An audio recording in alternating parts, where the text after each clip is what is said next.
You're the one who should leave this house, Grandma. There's no need to show compassion to Charlie, who mocks me, her mother-in-law, by calling me Grandma. Now that I know her true colors, I won't hold back. No, you're the one who should leave. My name is Vivi.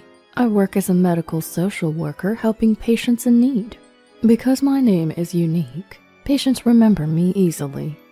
If you're wealthy and get seriously ill, you can focus on treatment. But if you're poor and have a long-term illness, you suffer twice as much. My job is to support patients, ease their worries, and give them hope by telling them there are various ways to get through this. I was thinking of retiring soon as I've reached 60, but then my husband fell ill and passed away. After the funeral, the emptiness of living alone in a big house started to sink in. I decided to renovate the house. Once it was done, I invited my eldest son and his wife to discuss something. Living alone in such a big house feels lonely and wasteful. Would you like to move in with me? My indecisive son, Brian, looks at his wife Charlie's face before giving his opinion. Brian is 32 and Charlie is 24. Though not a huge age gap, Charlie clearly wears the pants in the relationship. I don't mind. A woman being in charge is better than a man acting all high and mighty.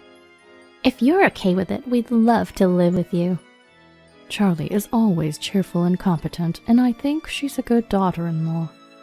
I'll do the cleaning. Really? That would be a big help.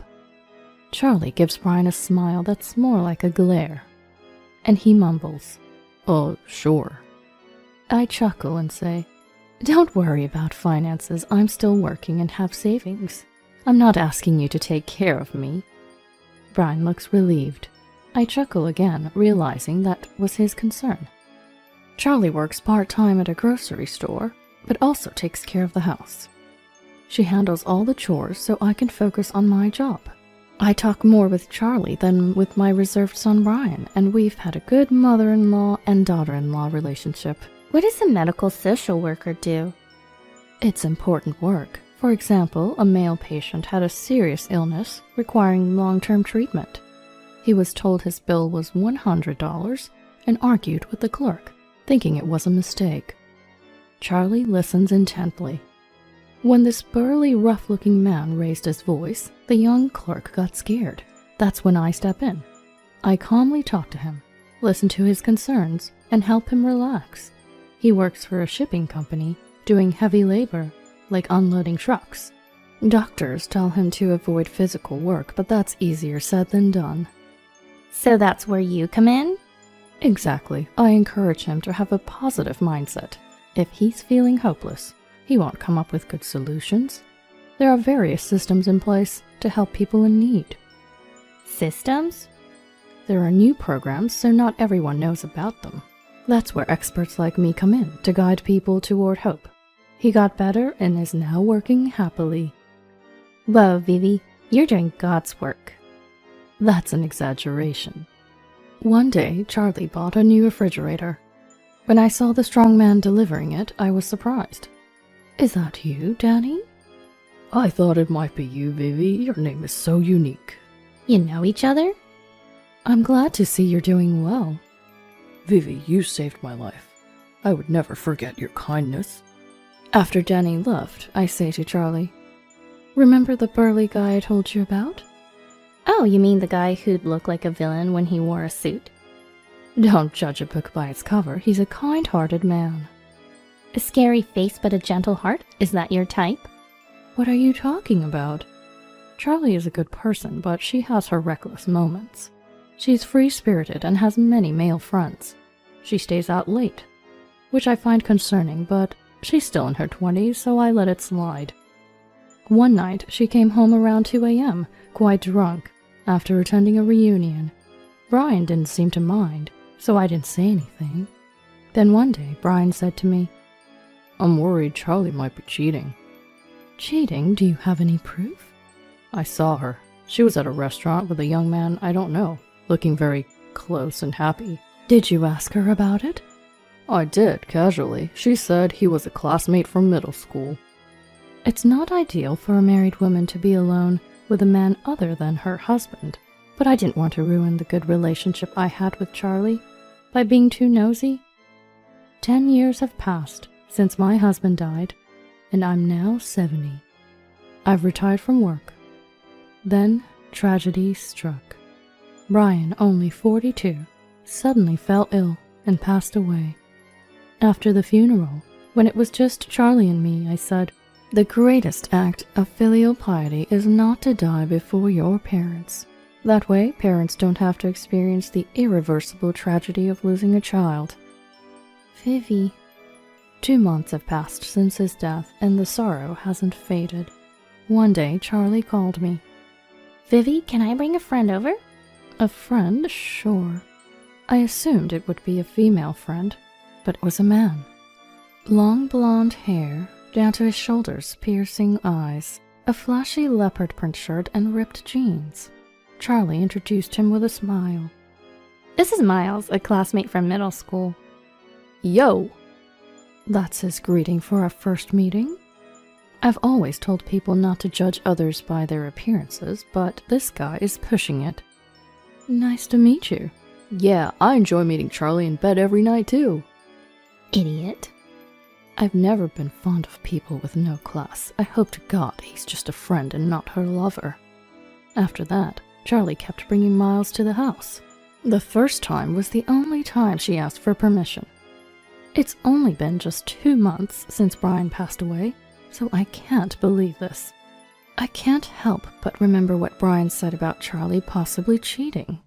Miles is 34, old enough to know better, but he stomps around and acts like he owns the place. I love this house, it's big and beautiful, I want to live here. What a terrifying thing to say. Miles is looking at the bookshelf. He sees the complete 60-volume comic series of The Romance of the Three Kingdoms, along with novels and related books. I like Romance of the Three Kingdoms too. My favorite general is Zhang Fei. You like Romance of the Three Kingdoms? I like Zhang Fei because he's hot-tempered, a heavy drinker, and quick to fight, just like me. I was glad to find a topic we could talk about, but imitating only the flaws of a general misses the point. Zhang Fei wasn't just brave, he was also a brilliant strategist. One of his plans succeeded so well that he broke through 14 enemy gates without shedding a drop of blood. Miles doesn't look convinced. If it's Zhang Fei, he'd break through those 14 gates with brute force. That doesn't sound like him. I guess we're not going to see eye to eye. What do you do for work, Miles? Work? I'm not working right now. Charlie quickly jumps in. Miles is pursuing a career in music, so he's not exactly unemployed. I'll fill a stadium someday. Just you watch. Caught off guard by Miles' sudden shout, I ask, "So do you play rock music?" Of course it's rock, but my band recently broke up. I'm 34 now, and my parents are telling me to get a stable job. But I'm not listening to such faint-hearted people. But your dad supports your dream. My dad gave me his debit card. I was shocked to see it already had $30,000 in the account. I wondered if his parents are wealthy. With $30,000, you could live quite comfortably. I'm not impressed with his personality or his first impression. If you don't manage that $30,000 carefully, it'll be gone before you know it. Even a part-time job that pays $100 a month would help, and you could supplement it with that $30,000. Wait a minute, old lady. I'm taken aback by being called an old lady. You're 70, so you're not an old lady. I guess you're a grandma. How I use my money is my business. Why are you acting so high and mighty? I'm trembling with anger. Why is he even here? What's even more shocking is that Charlie's laughing along with him. Miles is a rocker to his core, Vivi. You can't expect him to be sensible. Is that so? As I get up to leave the room, I hear Miles' voice from behind. Hey, are you forfeiting the match? Did this man change Charlie? No, that's not it. Charlie was probably always like this. I was fooled for so long. People are terrifying creatures. One night, I overhear them. I like this house. I wish the old lady would move out. I have a good idea. We'll make her want to leave. I wish I hadn't heard that. This is my house. I'm not going anywhere. One evening, Charlie comes back from the grocery store, and not just with Miles, but with a bunch of shady characters.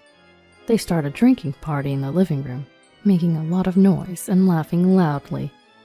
It's probably intentional. After the party, Charlie delivers the final blow. Vivi, we're going to karaoke now. Clean this up for us. Charlie points at the messy table and laughs. So it's come to this. As Charlie and her friends leave the house, the words I should have kept inside slip out of my mouth. I never thought you would be so deceitful, Charlie. You'll regret betraying me. I've reached my breaking point. The blatant harassment from Charlie and Miles continues. They're probably waiting for me to leave on my own, but that's not going to happen. Their plan is transparent and pathetic. An eye for an eye and a tooth for a tooth, that's my motto. Physical fights are for children. Using wisdom and non-violence is how adults fight. The Romance of the Three Kingdoms is a practical guide to strategy that still applies today. Now's the time to use strategy to drive away my enemies, and my spirit is ignited. I'll show these 30-somethings how vibrant today's 70-year-olds can be. One Sunday, after Miles comes over, I say to both of them, Charlie, I have something important to discuss. Miles, you should listen too. Perfect timing. I have something to talk about as well. We sit across the table from each other. Miles sits arrogantly. Charlie says with a smile, Vivi, you're so clueless. Time to wake up. Please leave this house. What are you talking about? This is my house. If you don't want to live with me, you should leave. But renting an apartment is expensive. We can live here without paying rent. Rent-free's the best. Even without a mortgage, money keeps going out for taxes, utilities, and food. But rent is the biggest expense. So, Vivi, since you're rich with lots of savings, please give this house to us poor young people. We'll be grateful. I'm utterly disgusted by their audacity. I was shocked to the core. Charlie, with such a wicked heart, you'll be abandoned by heaven. Heaven? Have you reached enlightenment? You must be close to passing away. My condolences. Charlie puts her hands together in a mocking prayer, and Miles does the same. My condolences. If they're going to mock me like this, I'm ready to take action. The one who should leave is you. You're the one who's leaving, Grandma. Even if she's my daughter-in-law, there's no need to show compassion to Charlie, who mocks me as a grandma. Now that I know her true colors, I won't hold back. No, you're the one who's leaving. Just then, the doorbell rings. Ah, they're here. I said and head to the entrance. Danny appears in the living room, not in his work clothes, but in an expensive-looking suit, without a tie, exuding authority. Charlie tilts her head and asks, A mover? Miles, who had been acting so arrogantly, turns pale and sits back down. Oh, why, Dad? Dad? Danny glares at Miles, his face full of anger. I heard everything from Vivi. How dare you mess with the person who saved my life? I'll never forgive you. It's not like that. If this table weren't in someone else's house, I'd have already flipped it. Miles, trembling with fear, asks in a low voice, What do you mean by flipped? Shut up. I'm sorry. This time, Danny glares at Charlie and speaks in a low voice. Do you think you can just mess around with people? I'm not messing around. Charlie also slumps down, looking small. I asked if you're messing around. I said I'm not. This woman is a lifesaver for me. If it weren't for her encouragement, I wouldn't be who I am today. If you mess with her, I'll never forgive you. Remember that. Yes, sir. Danny then glares at Miles. You can't act like this in someone else's house. Miles, let's go. Wait, please. Nope, I'm not waiting. Miles, who has lost all color, slowly stands up and suddenly dashes out. Stop right there. Danny also runs after him. I sternly say to Charlie, who's sitting down, Charlie, leave this house today. Today? Wait, please. I'm not waiting. Charlie kneels down and clasps her hands together. I was wrong. I'm sorry. Please forgive me. There's no way I can forgive you. You intentionally harassed me to kick me out of the house. Leave now. I'm sorry, Vivi. Please forgive me. I beg you. Charlie grabs my hands, but I push her away. There are things that can be forgiven with an apology, and things that can't. What you did can't be forgiven no matter how much you apologize. Leave now. Charlie's face turns red. She bites her lip and adopts a solemn attitude. Vivi. I'm just a grandma, right? I take it back. I'm sorry. Please forgive me. Words once spoken can't be taken back, and they probably reflect your true feelings. Charlie stands up, approaches me, and apologizes deeply again. I have no money, so if you tell me to leave right now, I'll be in trouble. Please give me one more chance. I'll do it right. You're probably laughing inside, aren't you? Absolutely not. That's mean. I'm not laughing. So please spare me this time. No, leave today. Perhaps sensing my resolve, Charlie quietly stands up and leaves the house with a look of despair. Some men might forgive a cute apology, but I'm not that soft. The next day, I get a call from Charlie. I thought about ignoring it, but I answer. Hello? Vivi. Can you stop calling me that? We're strangers now. I have no intention of calling you anything other than Vivi. Who was it that called me Grandma? Ignoring my sarcasm, Charlie quickly says, Please help me, Vivi. Miles's friends are blaming me, saying it's my fault and they're targeting me. It's your fault? Sounds about right. Vivi, I'm really in a desperate situation. Please help me. How is a 70-year-old grandma supposed to help you from scary people? Even as I keep being sarcastic, Charlie doesn't get angry but becomes more confused. They're dangerous people, you understand, right? I'm busy, so I'm hanging up. Wait, please wait, Vivi. Lend me some money. I promise I'll pay you back. I'm flabbergasted. I don't have a single penny to give you. I want to run away, but I don't have the money for transportation. It's a once-in-a-lifetime request, Vivi.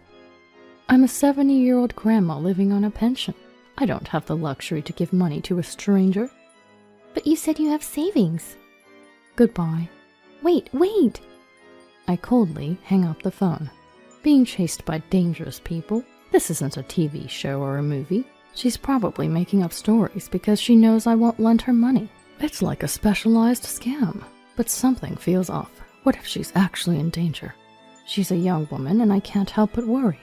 If she gets caught, it's over for her. She must be terrified. Charlie did something unforgivable, but that doesn't mean I wish her ill. I can't be completely heartless. Then the phone rings again. This is my last request, Vivi. Please help me. Charlie? Yes. Your only option is to seek help from the police. The police? Don't call me again. You're the one who cut ties. You're right. I'm sorry. Her voice trembles as she hangs up. It all feels like an act. Building trust is hard and takes time. Like constructing a building, but it only takes a second to lose trust. That night, I get a call from the police and my heart races. Police? Is Charlie your daughter-in-law? Yes, what about it? She's seeking protection from us. She says you kicked her out. Is that true? I feel relieved. She seems to be safe. I've completely cut ties with her. Even if she has nowhere to live, there's nothing I can do. Can't you let her stay until she finds a new place? Absolutely not. I see. I don't mince words. My former daughter-in-law did something that bad. I decide to sell the house and move to an apartment. It's too big for one person, and cleaning is a hassle. Plus, there's a chance she might come back asking for help. Now that I know her true nature, I can't live with her, even if she apologizes tearfully. It's just not possible. There's also the issue of her blaming me for her problems. I don't want to be blamed for her deteriorating condition. I hurriedly packed my bags. Danny came to help me move. I'm really sorry for the trouble my son caused you last time. It's not your fault, Danny. At 34, he's a grown man. I sent him to the hospital, just so you know. What? I'm kidding, just kidding. The fact that it doesn't sound like a joke is scary. Once the move was complete and the heavy furniture was set up, all thanks to Danny, I felt relieved. Call me anytime you need some muscle.